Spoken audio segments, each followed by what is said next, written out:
Returning to our top story this afternoon, the former Minister for Indigenous Affairs, Ken Wyatt, has quit the Liberal Party over its stance on the Voice to Parliament. I want to bring in now Thomas Mayo, an advisor to the From the Heart campaign, a supporter of the Yes campaign for a Voice to Parliament, and was standing there with the Prime Minister here at Parliament House when he detailed the final words. Thomas, thanks for your time. What's your reaction to this move by Ken Wyatt?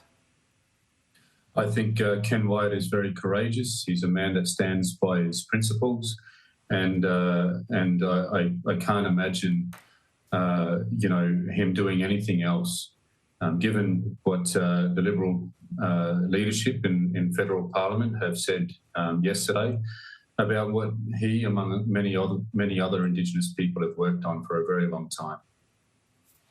When you hear some of the claims that are being made about the process, some of the concerns that have been aired, do you think that there is more that can be done to try and bring those critics, members of the Liberal Party and others, on board?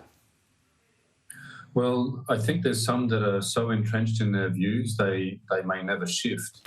But it is heartening to see that it's not all Liberals that have taken that position. Within federal Parliament as well, there are Liberals like Bridget Archer that have taken a stance that is different to the direction that Peter Dutton has decided. We see state Liberals that have also come out strongly condemning the decision that Peter Dutton announced yesterday. And I know that there are many Liberal members, like Ken Wyatt was, and people that have supported the Liberal Party in the past that are very disappointed with the direction that the party has taken. A crucial few months ahead. Where do you see the referendum at the moment? Are you still optimistic that you can get this done, given now the lack of bipartisanship in the process?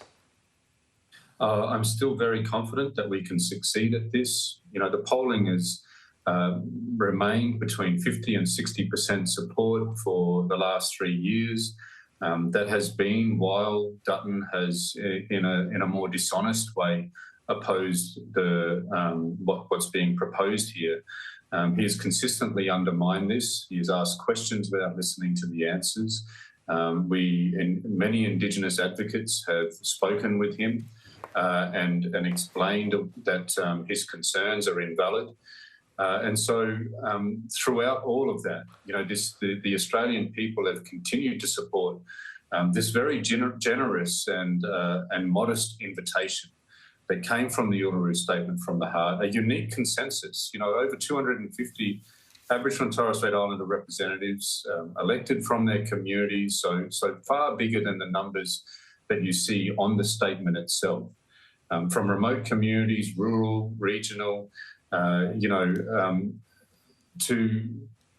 most Australians have supported what we've called for. And I think the truth will carry us through, and we're just going to continue to have conversations. We're going to continue to have hope. We're going to fight against the fear-mongering, and I'm sure that Australians will decide to accept this invitation.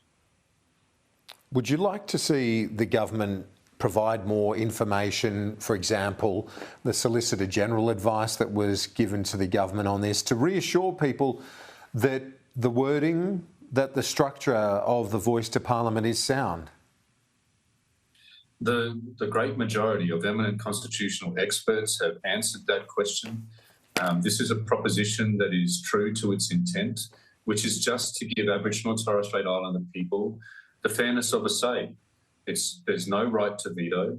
It's not a third chamber to Parliament. It doesn't give an opportunity for us to hold up the processes of government. It's simply the ability to make representations. And with all of that advice, to continue to say that this is going to somehow, upset our democracy and the way that the government works is just completely false and fear-mongering. Thomas Mayo, advisor to the From the Heart campaign, supporter of the Yes campaign. Thanks for your time. I appreciate it. At this stage, I should mention as well, Anthony Albanese is my guest for Sunday Agenda this coming Sunday, Easter Sunday. Make sure you join us, 8 a.m. Eastern Standard Time, for my interview with the Prime Minister.